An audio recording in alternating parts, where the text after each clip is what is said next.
2005 model മഹേന്ദ്രയുടെ major എന്ന വാഹനമാണ് ഇന്ന് പരിചയപ്പെടാൻ പോകുന്നത്. ജീപ്പാണ്. ജീപ്പ് മോഡലിലുള്ള മഹേന്ദ്രയുടെ വാഹനമാണ്. ഈ വാഹനം വർക്ക്ഷോപ്പിൽ വർക്കായിട്ട്, അതായത് പെയിൻറ്റിങ് വർക്കും അതേപോലെ പാച്ച് വർക്കിനൊക്കെ ആയിട്ട് വന്നാണ്. 2000 ടെസ്റ്റ് വരുവാണ്. അപ്പം അതുമായിട്ട് ബന്ധപ്പെട്ടിട്ടുള്ള വർക്കും പിന്നെ മെക്കാനിക്കൽ സൈഡ് ചെറിയ ചെറിയ വർക്കുകളുണ്ട്, അതും ഒക്കെ ആയിട്ട് കൊണ്ടുവന്നതാണ്. അപ്പോൾ വർക്ക്ഷോപ്പിൻ്റെ മെക്കാനിക്ക് മെയിൻ മേശരിയത്ത് തന്നെ നമുക്ക് സംസാരിച്ചിട്ട് അതിൻ്റെ ഡീറ്റെയിൽസ് നമുക്ക് എടുക്കാം. വാഹനത്തിൻ്റെ കണ്ടീഷനും വാഹനം എങ്ങനെയാണ് എന്നുള്ളതെല്ലാം. ഇതാണ് ഞാൻ പരിചയപ്പെടുത്താൻ പോകുന്നത്. അബിയാണ് വർക്ക്ഷോപ്പിൻ്റെ മെക്കാനിക്ക്. പുള്ളി ഒരു എഞ്ചിനീയറിംഗ് ഗ്രാജുവേറ്റ് ആണ്. അപ്പോൾ അദ്ദേഹത്തിൻ്റെ വർക്ക്ഷോപ്പാണിത്. അപ്പം കൂടുതൽ വിവരങ്ങൾ നമുക്ക് അബിയിൽ നിന്ന് തന്നെ അറിയാം. ടെസ്റ്റിനായിട്ട് വന്ന വണ്ടിയാണിത്. ടെസ്റ്റ് വർക്ക് ചെയ്ത വണ്ടിയാണ്. അപ്പം ടെസ്റ്റ് കഴിഞ്ഞ വണ്ടിയാണ് ഇത്. ടെസ്റ്റ് കഴിഞ്ഞ വണ്ടിയാണ്. ടെസ്റ്റിന് വേണ്ടിയിട്ട് നമ്മൾ ഫുൾ പെയിന്റ് ഒക്കെ അടിച്ച വണ്ടിയാണ്. ഇപ്പോൾ ഫുൾ പെയിന്റിംഗ് ആണ് ചെയ്തത്. നമ്മൾ പെയിന്റിങ്ങിന് കോസ്റ്റ് എടുക്കണം. മൊത്തം 6000 രൂപയാണ് പെയിന്റിംഗ് എസ്റ്റിമേറ്റ്. ഫുൾ പെയിന്റിംഗ് മാത്രമേ ചെയ്തുള്ളൂ, അല്ല പാച്ച് വർക്ക് എന്തെങ്കിലും? ഇല്ല, പാച്ച് വർക്ക് മൊത്തം ഇവിടെയൊക്കെ ഫുൾ പാച്ച് വർക്ക് ആയിരുന്നു. പാച്ച് വർക്ക് ഉണ്ടായിരുന്നു. ഈ വണ്ടിയുടെ ആളത്തിരി ക്യാഷ് കുറഞ്ഞ ആളാണ്. അപ്പോൾ നമ്മൾ അതിൻ്റെതായ രീതിയിൽ ക്യാഷ് കുറച്ചാണ്, പുള്ളിയുടെ ബഡ്ജറ്റിനനുസരിച്ച് ക്യാഷ് കുറച്ചാണ് ചെയ്തത്. ഇതപ്പം പെയിന്റിങ് ഏത് തരത്തിലുള്ള പെയിന്റ് ആണ് യൂസ് ചെയ്തേക്കുന്നത്? പെയിന്റ് നമ്മൾ പിയുവിൻ്റെ സെക്കൻഡ് ക്വാളിറ്റിയാണ് അടിച്ചത്. പിയുവിൻ്റെ സെക്കൻഡ് ക്വാളിറ്റിയാണ് ചെയ്തേക്കുന്നത്. ശരി. ശരി, പെയിന്റിങ് സെക്കൻഡ് ക്വാളിറ്റിയിലുള്ളതാണ്. പിയുടെ പെയിന്റ് ആണ് ചെയ്തേക്കുന്നത്. പക്ഷേ ഇതിന് എത്ര ദിവസത്തെ വർക്ക് ഉണ്ടായിരുന്നു ഇത് ചെയ്യാനായിട്ട്? മൊത്തം പാച്ച് വർക്ക് എല്ലാം കൂടി ഒരാഴ്ചത്തെ വർക്ക് ഉണ്ടായിരുന്നു. ഒരാഴ്ചത്തെ വർക്ക് ഉണ്ടായിരുന്നു അല്ലേ? പാച്ച് വർക്ക് ഒരാഴ്ചത്തെ വർക്ക് ഉണ്ടായിരുന്നു. പെയിന്റിംഗ് കൂടെ ചേർത്ത് ഒരാഴ്ചത്തെ വർക്ക് ഉണ്ടായി. ഇതിന് ടോട്ടൽ കോസ്റ്റ് ഇപ്പം എത്രയായത്? ഇതിനിപ്പോൾ നമ്മൾ പെയിന്റിങ്ങും പാച്ച് വർക്കും കൂടെ മൊത്തം 8000 രൂപയാണ് എസ്റ്റിമേറ്റ് ഇട്ടേക്കുന്നത്. 8000 രൂപയാണ് അല്ലേ? ശരി. അതേപോലെ തന്നെ ഇതിൽ നമ്മുടെ വേറെന്തെങ്കിലും ചെയ്തായിരുന്നു? എഞ്ചിൻ്റെ ഭാഗത്തോ അല്ലെങ്കിൽ ഓയിൽ അതേപോലത്തെ എന്തെങ്കിലും റീഫർബിഷിംഗ്? ഓയിൽ മാറി എഞ്ചിൻ ഒന്ന് ഫ്ലഷ് ചെയ്തിട്ടാണ് ഓയിൽ മാറി. ഫ്ലഷ് ചെയ്യാന്ന് പറഞ്ഞാൽ എന്താണ്? കാരണം ഒതുക്കിയിട്ടിരുന്ന വണ്ടിയാണ്. അപ്പം എഞ്ചിൻ്റെ അകത്ത് ഫുള്ള് കരിയും ഇതൊക്കെയായിരുന്നു. അപ്പോൾ നമ്മളത് ഫ്ലഷ് ഓയിൽ മേടിച്ച് ഒഴിച്ച് സ്റ്റാർട്ട് ചെയ്ത് കുറച്ച് ഇട്ടതിന് ശേഷം അപ്പോൾ ആ ഫ്ലഷ് ഓയിൽ ഒരു ഇത് ചെയ്യുന്നതിനകത്തുള്ള ഈ അഴുക്ക ഓയിലെല്ലാം അതിൻ്റെ ഇതെല്ലാം അങ്ങ് പോകും. അതിൻ്റെ കട്ടിയുള്ള ഓയിലെല്ലാം ഗ്രീസ് ആയിരിക്കണം, എല്ലാം അടിച്ചു എല്ലാം അങ്ങ് പോവല്ല. അതെന്താ എഞ്ചിൻ പെർഫോമൻസ് കൂട്ടും? എന്താണ്? പുകയൊക്കെ ചെറുതായിട്ട് കുറയും. രീതിയിൽ പുക ഉണ്ടെങ്കിൽ ചെറിയ രീതിയിൽ അത് മാറും. ഇതൊക്കെ നമ്മൾ പാച്ച് വർക്ക് ചെയ്ത ഭാഗങ്ങളാണ്. ഇവിടെ നിന്ന് അറ്റം വരെ ഫുൾ പാച്ച് വർക്ക് ആയിരുന്നു.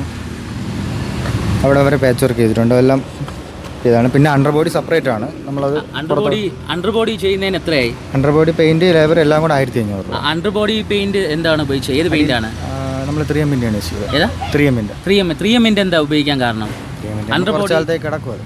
ആണോ? അതെന്താ റസ്റ്റ് പ്രൂഫ് ആണോ? തുരുമ്പെടുക്കത്തില്ല അല്ലേ? അത് അണ്ടർബോഡിക്ക് എത്രയാണ് വാങ്ങിച്ചത് നിങ്ങൾ? 1500. അത് മറ്റേ ഈ മൊത്തം പറഞ്ഞ ടോട്ടൽ പെയിന്റിംഗ് എല്ലാം സെപ്പറേറ്റ് ആണ്. അത് സെപ്പറേറ്റ് ആണല്ലേ അണ്ടർബോഡിയുടെ അല്ലേ? അത് നിങ്ങൾ തന്നെ ഇത് ലേബർ അല്ലെങ്കിൽ മുതലാകത്തില്ല ആ രീതിയിൽ ചെയ്തില്ലെങ്കിൽ.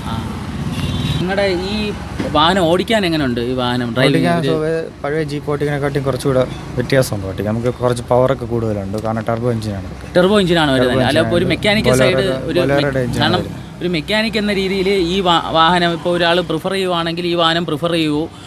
എങ്ങനെയാണ് ഇത്? കോസ്റ്റ് സാധാരണക്കാരന് ഉപയോഗിക്കാൻ പറ്റുമോ ഈ വാഹനം? ഒരു ആരോഗ്യമുള്ളവനൊക്കെ ഇത് ഉപയോഗിക്കാവുന്നതേ ഉള്ളൂ.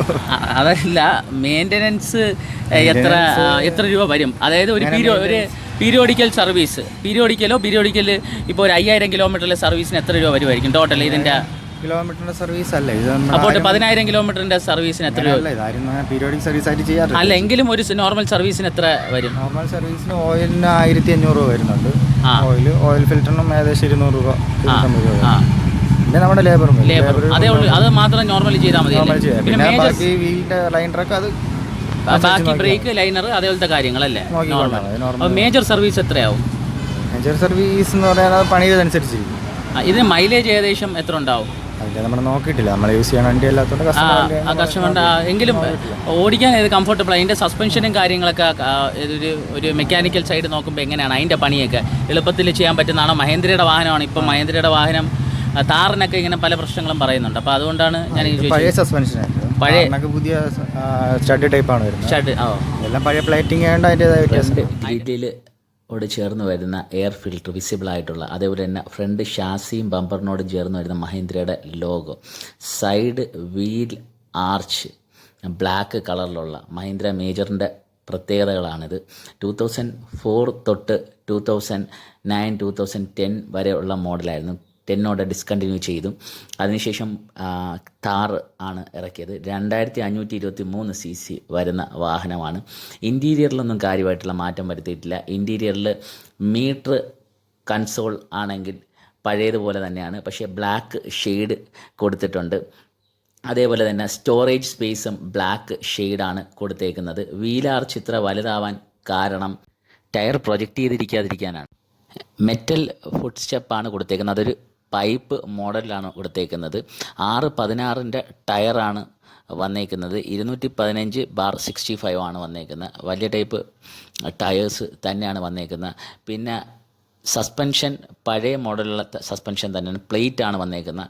അതുകൊണ്ട് തന്നെ ഓടിക്കാനും ഒക്കെ കംഫർട്ടബിൾ ആയിരിക്കും. പിന്നെ 4 വീൽ ഡ്രൈവ് ഉള്ള വാഹനമാണെങ്കിൽ അത് യൂസ് ചെയ്യാനും കുറേ കൂടെ ബെറ്റർ ആയിരിക്കും, കംഫർട്ട് കിട്ടും. പിന്നെ മീറ്റർ ആണെങ്കിലും ഞാൻ പറഞ്ഞ പോലെ തന്നെ അനലോഗ് മീറ്ററാണ് വന്നേക്കുന്നത്. പിന്നെ എഞ്ചിൻ ഭാഗം നോക്കുവാണെങ്കിൽ 2523 cc ആണ് വന്നേക്കുന്നത്.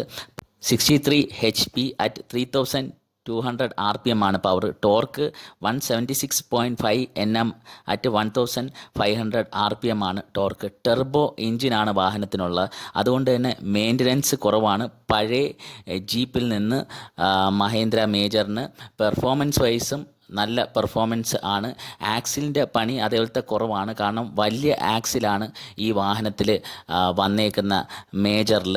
പിന്നെ ഫ്രണ്ട് ഡിസ്ക്കാണ് വരുന്നത്. ബാക്ക് റെയർ ഡ്രമ്മാണ് വന്നേക്കുന്ന. UV ടൈപ്പ് ഒരു സ്റ്റീൽ കേസിംഗ് വരുന്ന ബോഡിയാണ് ഈ വാഹനത്തിന്. ഇതൊരു 4 വീൽ ഡ്രൈവ് വാഹനമല്ല, 2 വീൽ ഡ്രൈവ് വാഹനമാണ്. ഇൻറ്റീരിയറിലും അതേപോലെ തന്നെ ക്ലാസി ആയിട്ടുള്ള ലുക്കാണ് ഇൻറ്റീരിയറിൽ കാര്യമായിട്ടുള്ള മാറ്റമൊന്നും വാഹനത്തിലില്ല. കൂടുതൽ വാഹന വിശേഷങ്ങൾക്കായിട്ട് ഷെയർ ചെയ്യുക, ലൈക്ക് ചെയ്യുക, സബ്സ്ക്രൈബ് ചെയ്യുക. താങ്ക്